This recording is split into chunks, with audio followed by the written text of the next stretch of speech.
Hello दोस्तों, मेरा नाम जितेंद्र कुमार है। मैं प्रेजेंट में लेक्चरर के तौर पे कार्यरत हूँ इन बिहार थ्रू द बीपीएससी। आज हम बात करने जा रहे हैं उत्तर प्रदेश लोक सेवा आयोग द्वारा आयोजित परीक्षा के बारे में, जो कि हम बेसिकली टारगेट करेंगे पीजीटी कंप्यूटर साइंस टीचर के बारे में।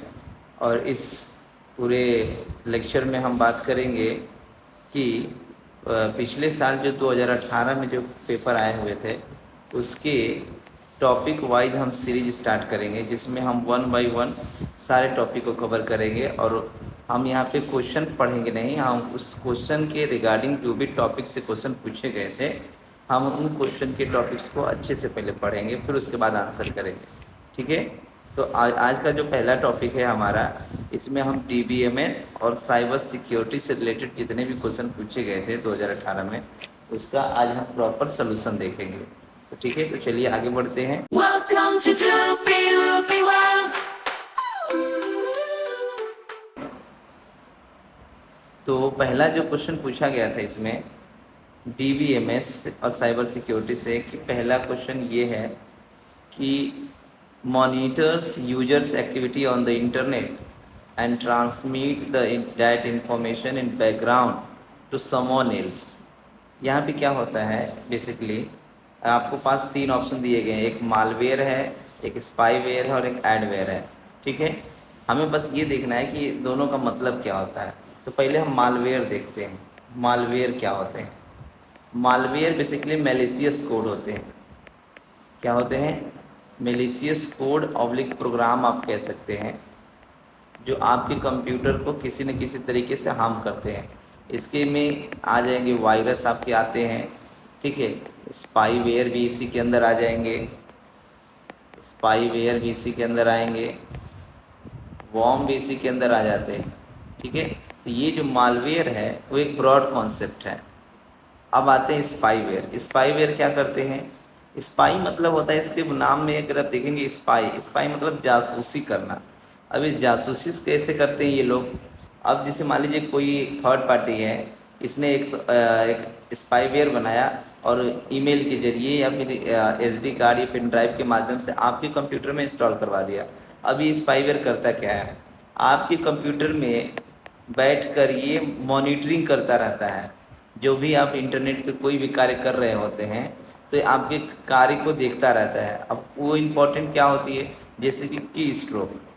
की स्ट्रोक मतलब होता है कि कौन सी कीबोर्ड की आप बटन दबा रहे हैं, इसको मॉनिटर करता है। या फिर हो सकता है आपके एटीएम का पासवर्ड हो, एटीएम नंबर हो, ठीक है, पासवर्ड हो गया, एटीएम नंबर हो गया, ये चीज़ों को वो देखता रहता है।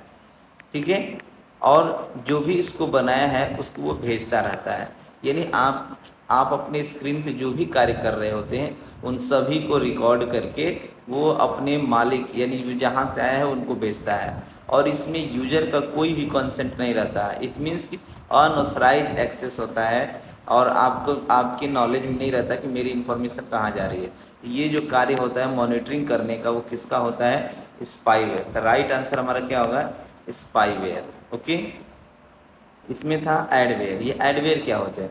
एडवेयर बेसिकली अनवांटेड एडवर्टीजमेंट होते हैं।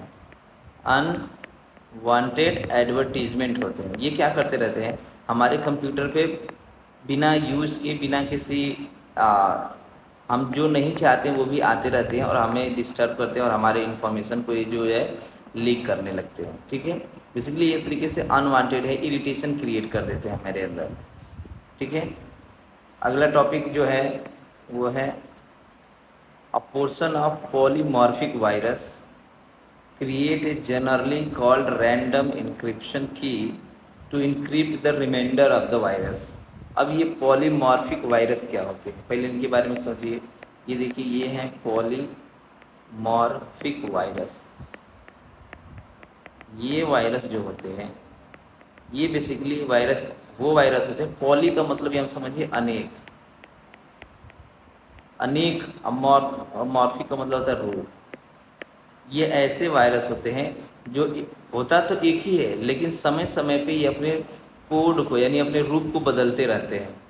अभी मान लीजिए कि 1 घंटे के बाद इनका कुछ और कोड होगा, फिर दूसरे घंटे के बाद इनकी बॉडी ऑफ कोड कुछ और हो जाएगा।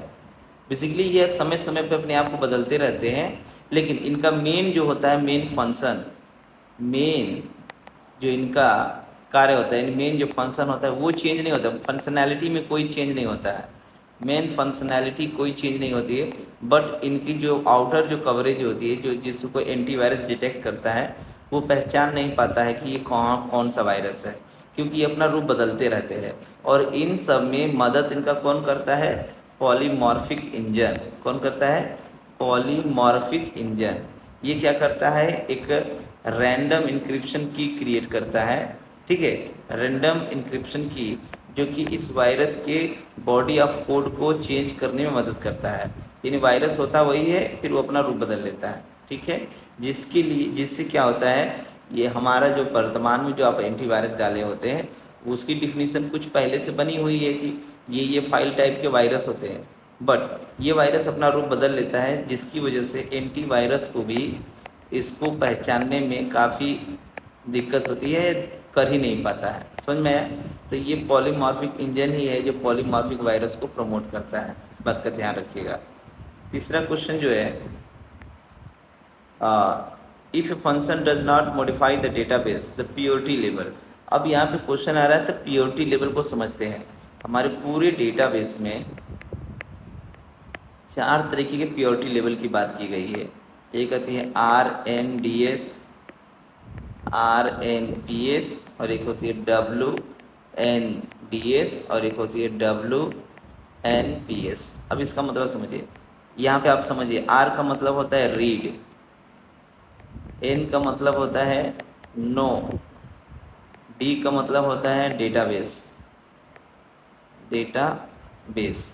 और S का मतलब होता है स्टेट, और एक बच गया P, तो P का मतलब होता है पैकेज। अब यहाँ पे बोला गया है कि आपका डेटाबेस जो है नॉट मॉडिफाइड। अब यहाँ मॉडिफाइड का मतलब क्या है? मॉडिफाई में जो है 3 तरीके के ऑपरेशन आते हैं। एक आता है इंसर्शन, दूसरा आता है डिलीट, एक तीसरा आता है हमारा अपडेट। ये 3 प्रोसेस मॉडिफाई में आते हैं। और एक प्रोसेस जो होता है, मान लीजिए जिसको राइट, ये तो राइट ऑपरेशन में आ गया। रीड में क्या होता है? रीड में आने वाले में क्या आते हैं? रीड में आता है सिलेक्शन। अगर आप एसक्यूएल की क्वेरी पढ़े होंगे तो उसमें हम सिलेक्ट ऑपरेशन का इस्तेमाल करते हैं, इसमें रीड है। तो बात हो रही है मॉडिफाई की, यानी एक चीज़ तो समझ में आ गई कि ये राइट से रिलेटेड है। तो एक डब्लू वाला होगा। डेटाबेस की बात कह रहा है तो डेटाबेस होगा, यानी हमारा जो है WNDS आंसर होगा, यानी राइट नो डेटा स्टेट। यानी हमारा आंसर क्या होगा? राइट नो डेटा स्टेट, ये डेटाबेस स्टेट, यानी WNDS आंसर आपका होगा, ठीक है। आप बस प्योरिटी लेवल को समझिए और उसके फुल फॉर्म को समझिए, काफ़ी इजी हो जाएगा समझना, ठीक है। अब अगले क्वेश्चन पे आते हैं। चौथा आंसर क्या, क्वेश्चन क्या कह रहा है? Which of the following concurrency control protocol ensures both conflict serializability and freedom from deadlock. ठीक है, सीरियलाइजेबिलिटी का मतलब होता है कि 1 by 1, ठीक है। और डेडलॉक मतलब क्या होता है कि सारे ऑपरेशन जो है स्टॉप हो गए हैं, कोई वर्किंग में कोई ट्रांजेक्शन वर्क नहीं कर रहा है। अब आते हैं फ्रीज हो गए हैं। अब डेडलॉक का मतलब आप समझ सकते हैं, फ्रीज होना, ठीक है। अब कॉन्करेंसी क्या होती है? जब भी more than 1 transaction take place at a time, इसको बोलते हैं कॉन्करेंसी। अब इसको कंट्रोल करने के लिए क्या होता है, हमें 2 तरीके के प्रोटोकॉल की बात की गई है, 2 फेज लॉकिंग। अब इस 2 फेज लॉकिंग में आप समझिए, सॉरी, 2 फेज लॉकिंग में होता है एक शेयर्ड लॉक होता है, और एक होती है हमारे एक्सक्लूसिव लॉक। एक्सक्लूसिव लॉक की अगर हम बात करें तो इसमें केवल इसमें रीड और राइट दोनों ऑपरेशन होते हैं, रीड एंड राइट। इसमें शेयर्ड में क्या होता है, केवल और केवल रीड होता है, ठीक है। तो यहाँ पे बात हो रही है, ये मल्टीपल ट्रांजेक्शन इसको होल्ड कर सकता है। इसकी बात करें तो ये मल्टीपल ट्रांजेक्शन होल्ड कर सकता है, और इसको केवल एक ही वन ट्रांजेक्शन होल्ड कर सकता है, ठीक है। तो एक्सक्लूसिव लॉक की तो बात नहीं हो रही है, बात हो रही है हमारी किसकी, शेयर्ड लॉक की। तो शेयर्ड लॉक में हमारा मल्टीपल जो है आप वो ले सकते हैं, मल्टीपल लॉक जो है एक से ज़्यादा ट्रांजेक्शन एक शेयर लॉक पे मल्टीपल लॉक लगा सकते हैं, ठीक है। तो ये जो टू फेज लॉकिंग होती है वो केवल और केवल जो है सीरियलाइजेबिलिटी को जो है क्या करती है, इंश्योर करती है, सीरियलाइजेबिलिटी को कंट्रोल करती है, ठीक है। अब आते हैं टाइम स्टैम्प ऑर्डरिंग। इसमें क्या होता है, टाइम स्टैम्प ऑर्डरिंग में एक निश्चित समय एक ट्रांजेक्शन के लिए दिया जाता है, उसी समय में उस ट्रांजेक्शन को पूरा करना होता है, ठीक है।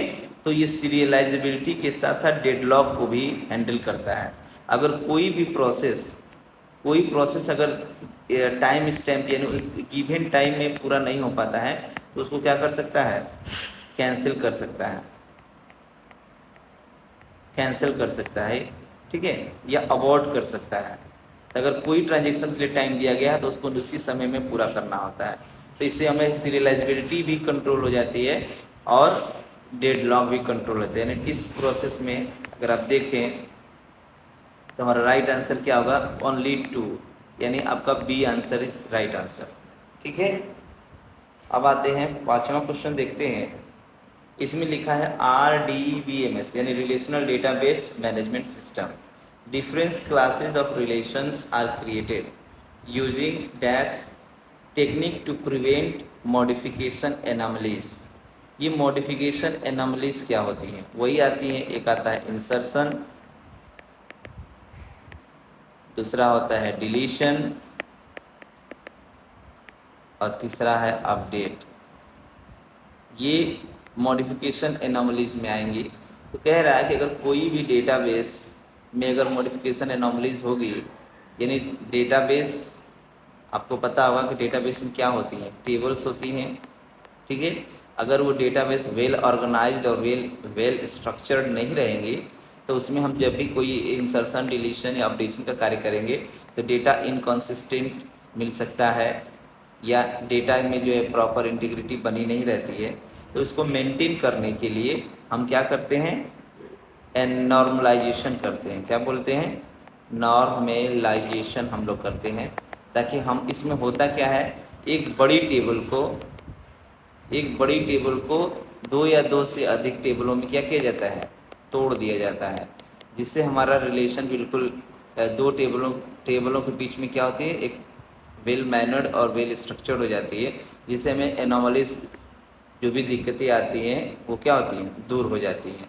तो इसमें हम बात करेंगे तो ये नॉर्मलाइजेशन को ही नॉर्मल फॉर्म बोला गया है, और ये नॉर्मल फॉर्म क्या होते हैं, 1NF, 2NF, 3NF, और इसी के भी एक आता है BCNF, फिर आता है 4NF, और लास्ट में होता है 5NF।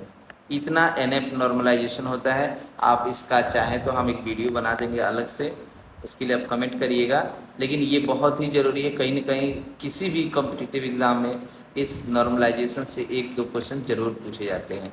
और इसमें एक शॉर्ट ट्रिक है, अगर आप उस वो कीवर्ड को ध्यान में रखेंगे तो आप जो है बता सकते हैं कि कौन से नॉर्मलाइजेशन में ये डेटाबेस, ये मतलब टेबल है।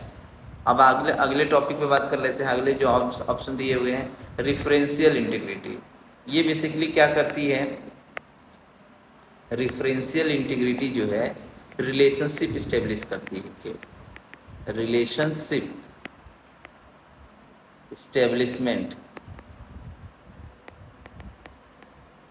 Establishment between tables.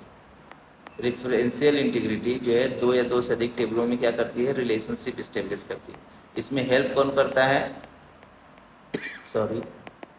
फॉरेन की, ठीक है। अब डेटा इंटीग्रिटी बेसिकली क्या होती है, डेटा कंसिस्टेंसी की बात करती है, डेटा कंसिस्टेंसी डिपेंडेंसी की बात करती है। ठीक है, अब आ रही बात फंक्शनल डिपेंडेंसी। तो फंक्शनल डिपेंडेंसी हमारी मदद करती है किसमें, नॉर्मलाइजेशन फॉर्म करने के लिए। जब भी हम नॉर्मलाइजेशन करते हैं तो उसमें फंक्शनल डिपेंडेंसी हमारी हेल्प करती है। ओके, तो हमारा इसमें राइट आंसर जो होगा नॉर्मल फॉर्म होगा। ठीक है, तो हम यहाँ बता देते हैं कि हमारा राइट आंसर क्या है, नॉर्मल फॉर्म। ये हमारा राइट आंसर है। ओके, 6 क्वेश्चन देखिए, विच of the following is not a record based data model. हमें पता है कि बहुत सारे डेटा मॉडल बने हुए हैं। एक है रिलेशनल डेटाबेस मॉडल। इसमें क्या होता है, हमारी जो टेबल होती हैं, सॉरी हमारी जो डेटा होती है, हम जो डेटा होती है उसको टेबल के फॉर्म में रखते हैं। टेबल में क्या होती है, दो चीज़ होती है, एक होती है रोज, दूसरी होती है कॉलम्स। ठीक है, तो हम अपने डेटाबेस, अपने डेटा को जो है टेबल के फॉर्म में रखते हैं। तो ये तो राइट, एक ऑप्शन ये सही है। हायरार्किकल मॉडल में क्या होता है, ये जिसमें जो है डेटा हम रखते हैं किसके फॉर्म में रखते हैं, ट्री के फॉर्म में रखते हैं। आप देखे होंगे एक यहाँ पर रूट नोड होता है, फिर ये बाय इसके चाइल्ड होते हैं। तो हम डेटा को हम ऐसे ऑर्गेनाइज ट्री के फॉर्म में ऑर्गेनाइज करते हैं।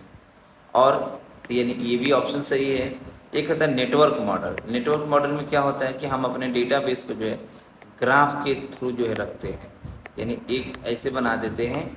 हमारा एक मॉडल होता है, नेटवर्क कंप्यूटर जुड़े होते हैं और हम जो है इस तरीके से अपने डेटाबेस को रखते हैं। तो ये हमारा नेटवर्क मॉडल हो गया।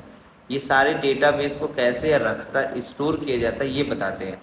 लेकिन ईआर मॉडल यानी एंटिटी रिलेशनशिप मॉडल, ये क्या होती है, कंसेप्चुअल मॉडल होती है। कॉन्सेप्चुअल मॉडल है। इसमें क्या बताती है ये कि लॉजिकल डेटाबेस, ये डेटाबेस डिज़ाइन करने में हेल्प करती है। ध्यान रखिएगा, ये डेटाबेस डिज़ाइन करने में हेल्प करती है। कौन, ईआर मॉडल यानी एंटिटी रिलेशनशिप मॉडल। ये कभी नहीं कहता, ये कभी नहीं बताती है कि हम जो है डेटा को कैसे स्टोर करेंगे। ये बताता है कि डेटा को कैसे डिज़ाइन किया जाएगा। अब बाकी जो 3 थे वो ये बता रहे थे कि डेटा को कैसे स्टोर किया जाएगा। तो हमारा राइट यहाँ पे गलत जो होगा हमारा ईआर मॉडल होगा। ठीक है, नेक्स्ट 7th क्वेश्चन क्या कह रहा है, if a transaction A holds a shared lock R and if a transaction B also request for a shared lock on R it will. अभी मैंने बोला है कि शेयर्ड लॉक, ये 2 फेज लॉकिंग का क्वेश्चन देखिए 2 बार पूछ दिया है। इसमें हमने बोला था कि शेयर्ड लॉक जब भी होता है ये क्या होता है, केवल रीड के लिए होता है। और इसमें क्या होती है, मल्टीपल होते हैं, मल्टीपल्स लॉक्स हो सकते हैं। ठीक है, मल्टीपल लॉक्स हो सकते हैं। यानी इसमें अभी साफ साफ समझ में आ रहा है कि इसको जैसे ही कोई एक रिसोर्स किसी शेयर लॉक पे रिक्वेस्ट करेगा तो उसको इमीडिएटली क्या हो जाएगी, ग्रांट हो जाएगी। समझ में आया। अगर एक्सक्लूसिव लॉक होता, एक्सक्लूसिव लॉक होता तो हमारा बी ऑप्शन होता, B granted as soon as it is release by A. तो एक्सक्लूसिव लॉक पे तभी होता है जब एक प्रोसेस कंप्लीट हो जाता है। और जब दोनों तरफ से सिचुएशन एक्सक्लूसिव रिसोर्स की बात आएगी तो हमारा डेडलॉक क्रिएशन हो जाएगा। ठीक है, तो एक्सक्लूसिव रिसोर्स के ही केस में डेडलॉक होता है। ठीक है, शेयर्ड लॉक में कोई नहीं होता है। मैंने भी पहले बताया कि एक्सक्लूसिव लॉक में रीड भी होता है एंड राइट भी होता है, लेकिन शेयर्ड लॉक में केवल और केवल रीड होता है। इस बात का ध्यान रखिएगा। और ये मल्टीपल लॉक होता है, तो जैसे कोई रिक्वेस्ट करेगा तुरंत उसको क्या हो जाएगा, ये ग्रांट कर दिया जाएगा। समझ में आ रहा है। ओके,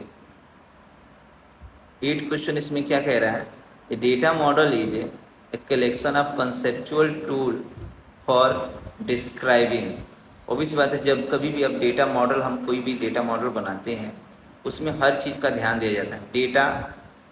डेटा यानी ये फैक्ट्स के बारे में बात करती है या इंफॉर्मेशन के बारे में बात करती है, information, relationship, data relationship, obviously how tables कैसे रिलेट करेंगे। ठीक है, semantic, meaning of data, meaning of data and data consistency की बात आ रही है कि डेटा इंटीग्रिटी है कि नहीं, ये डेटा इंटीग्रिटी की बात करती है। इंटीग्रिटी, यानी हम जब कभी भी डेटाबेस मॉडल डिजाइन करेंगे तो हम इन सारे पॉइंट्स को कवर करेंगे, यानी हमारा C option is correct, right answer. Data, data relationship, semantics and data consistency. Okay,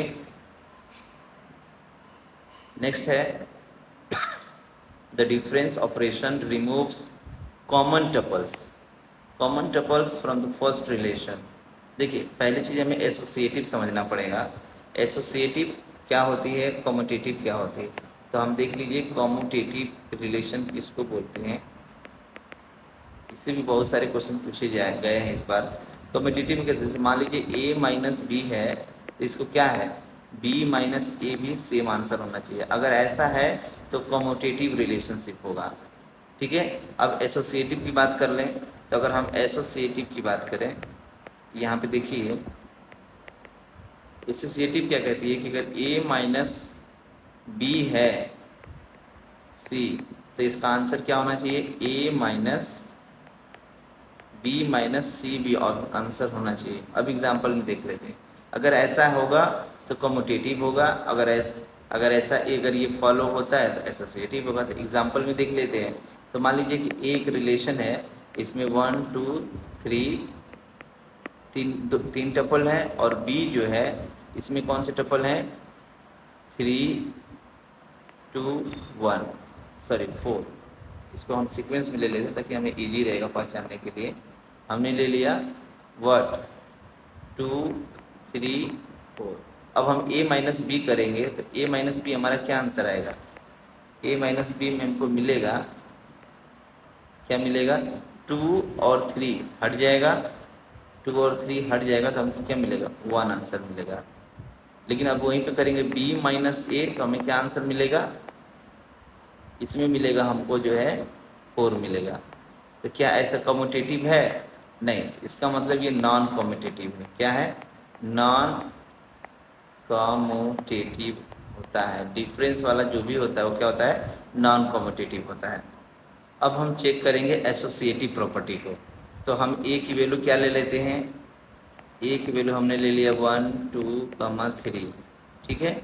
फिर हमने बी का ले लिया, वही कॉमन ले लेते हैं जो मैंने लिया था 2 3 4, और सी में ले लिया हमने 3 4 5, ठीक है।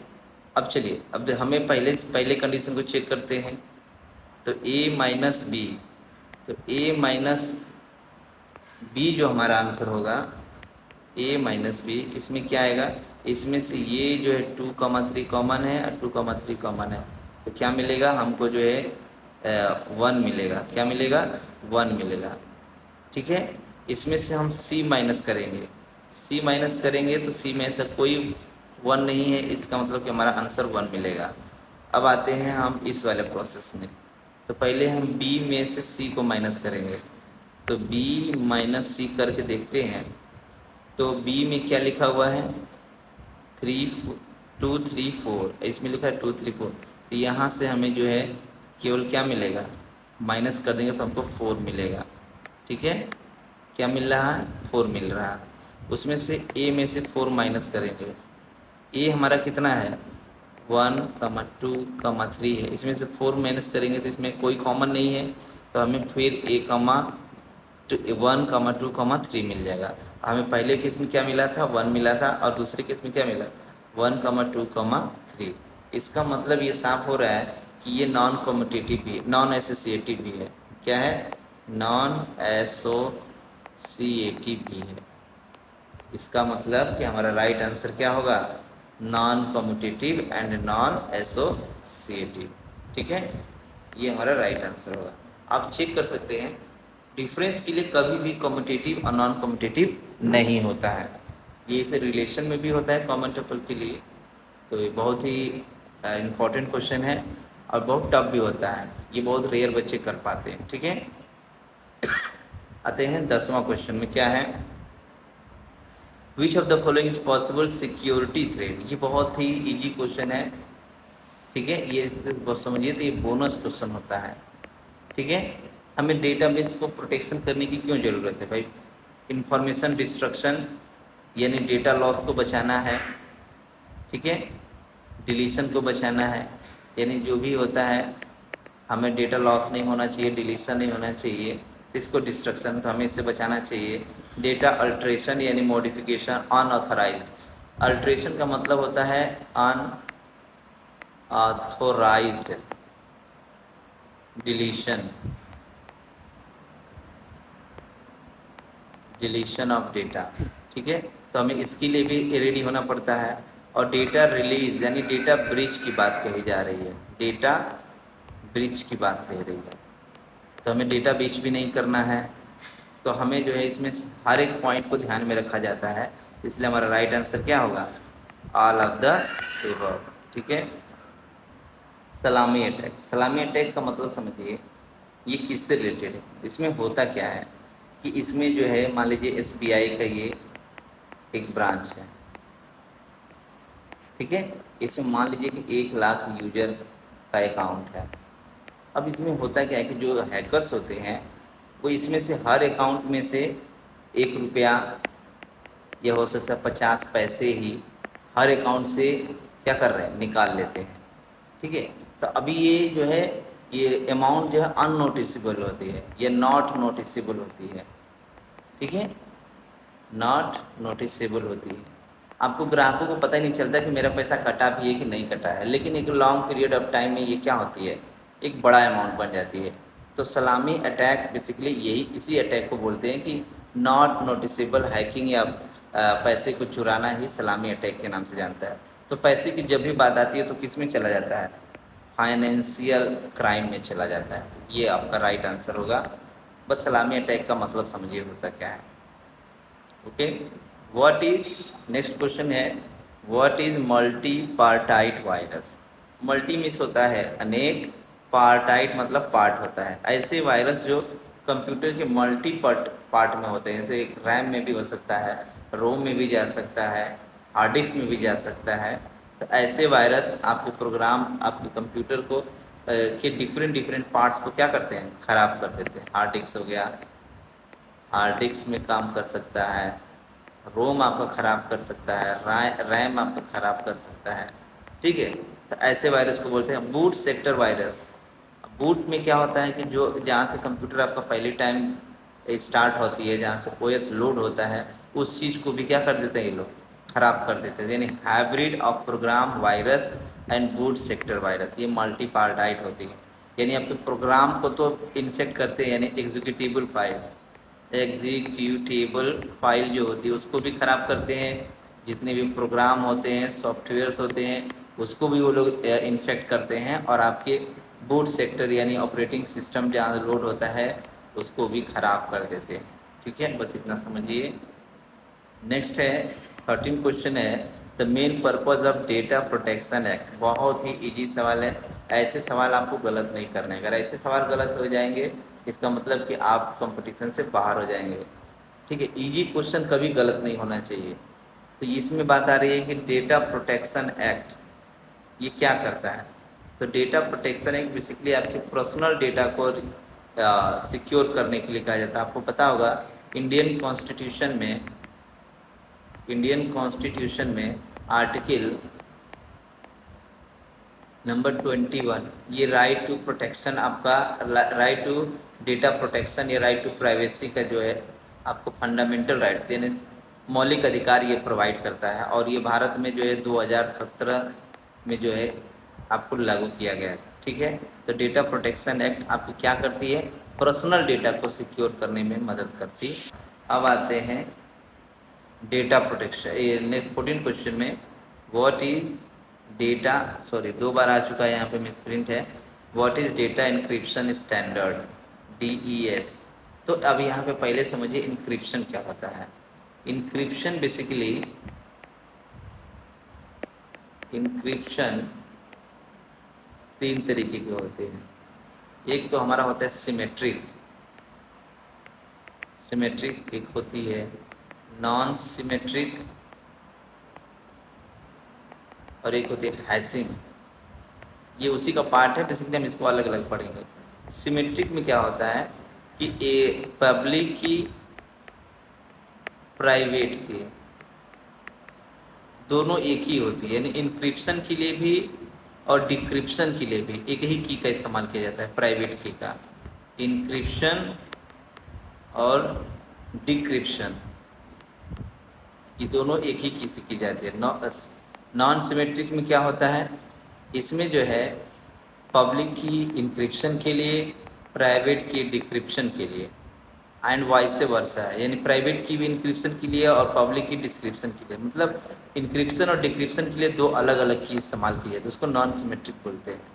और हैशिंग एक मैथमेटिकल फंक्शन होता है जो कि किसी भी वेरिएबल लेंथ के इनपुट को फिक्स्ड लेंथ इनपुट में डाइजेस्ट करके एक नया कोड जनरेट करता है। बेसिकली इसका डिजिटल सिग्नेचर क्रिएट करने में हेल्प करता है ये, ठीक है। तो कौन कौन से एल्गोरिथम होती है बेसिकली आप जान जाइए। इसमें जो एल्गोरिथम होती है वो DES, ठीक है। उसके बाद आती है आपका 3DES, 3 गुना मतलब हाई सिक्योर होती है, स्ट्रांग होती है। फिर AES आ जाती है। फिर उसके बाद में जो है, अब ये देखिए ये जितने भी होते हैं ये तीनों एल्गोरिथम मैंने बताया। एक ट्रॉविस भी होती है, ट्रॉविस, एक ब्लोविस भी होती है। ये सारी एल्गोरिथम जो क्या होती हैं, ब्लॉक साइफर होती है। ब्लॉक साइफर से का मतलब हमारा है यहाँ पे कि जो डेटा होता है वो ब्लॉक, यानी 64 हो गया, 32 हो गया, ऐसे ब्लॉक्स में डेटा को क्या किया जाता है, इंक्रिप्शन किया जाता है। और स्ट्रीम साइफर का क्या होता है, bit oblique byte, bit by bit या बाइट बाय बाइट डेटा को इंक्रिप्शन किया जाता है। जिसमें आपको कुछ एल्गोरिथम हैं जो आती हैं, जिसमें आप कह सकते हैं 20 एक एल्गोरिथम है, फिर RC4 है, इस एल्गोरिथम का भी इस्तेमाल कर सकते हैं आप। फिर उसके बाद आती है सिमेट्रिक वाली में, तो आप RSA का भी इस्तेमाल कर सकते हैं, ये एल्गोरिथम होती है। फिर DSA भी होती है। ये एल्गोरिथम क्या होती है हमारी, ये भी ब्लॉक साइफर होती है। बिट साइफर का मैंने नाम बता दिया है। फिर उसके बाद एक यहाँ पे डिजिटल सिग्नेचर के लिए SHA-1, SHA-2, 3 ऐसे वर्जन इनका चलता है। तो ये एल्गोरिथम आप याद कर लीजिए कि कौन सी होती हैं।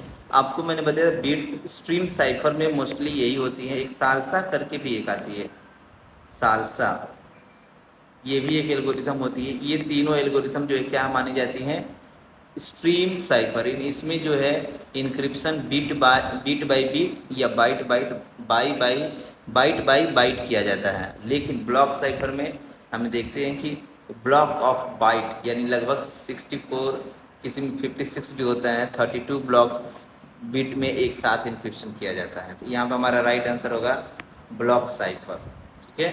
तो अब इस बार पहले 2018 में DESC के बारे में पूछा था। हो सकता है अगली बार ASC के बारे में पूछ दे, ट्रॉविस के बारे में पूछ दे, ब्लोविस के बारे में पूछ दे। तो आपको रेडी होना पड़ेगा। RSA के बारे में पूछ दे, DSC के बारे में पूछ दे। ये सब ब्लॉक साइफर हैं। मैंने बोल दिया बीट स्ट्रीम साइफर के लिए बस ये 3 एल्गोरिदम हैं, ओके। नेक्स्ट क्वेश्चन हमारा है 15। Which of the following represent stealing the ideas or stealing the creation of others. इसमें क्या है कि ये बताना चाह रहा है कि किसी की आइडिया को या किसी के क्रिएशन को आप चुराकर उसको अपना नाम दे देते हैं, क्लेमिंग कि ये मैंने बनाया है, ये मेरे द्वारा बनाया गया है, और विदाउट क्रेडिटेड देम, और आप उसको क्रेडिट भी नहीं देते हैं।